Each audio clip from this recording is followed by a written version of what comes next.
Hi friends, சில பேர் உளுந்து வடைன்னு சொல்லுவாங்க, மெது வடைன்னு சொல்லுவாங்க. நாங்கள் உளுந்து வடை தாங்க சொல்லுவோம். நீங்கள் உளுந்து வடைக்கு உளுந்த ஊற வைக்கும்போது அதில் ஒரு ஸ்பூன் கடலப்பருப்பு சேர்த்து ஊற வச்சிங்கன்னா கொஞ்சம் எண்ணெய் குடிக்காமல் இருக்கும்.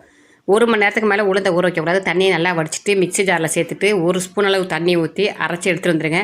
வெங்காயம், பச்சை மிளகா, ஜீரகம், மிளகு, உப்பு, கருவேப்பிலை, கொத்தமல்லி தழை, தோல் சீச்சிட்டு இஞ்சி எல்லாத்தையும் போட்டுட்டு லாஸ்ட்டாக ஃபைனலாக வடை சுட போகிறப்ப தான் நீங்கள் உப்பு சேர்க்கணும். ஏன்னா முன்னாடியே உப்பு சேர்த்துட்டிங்கன்னா வடை மாவு வந்து தண்ணி விட்டு போயிடும். லாஸ்ட்டாக உப்பை சேர்த்துட்டு பச்சரிசி மாவு 1 ஸ்பூன் சேர்த்திங்கன்னா வடை நல்லா மொறுமொருன்னு இருக்கும்.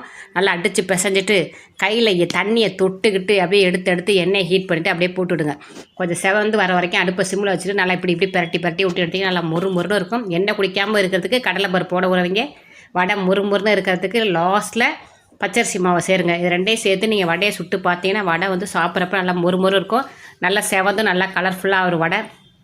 பாப்பா தான் சுட்டாங்க அந்த வடை, சூப்பராக சுட்டு எடுத்துட்டாங்க. இன்றைக்கி மிளகு பொங்கல், வடை, சாம்பார்னு வச்சு சிறப்பாக முடிச்சாச்சு. ஓகே, பாய்.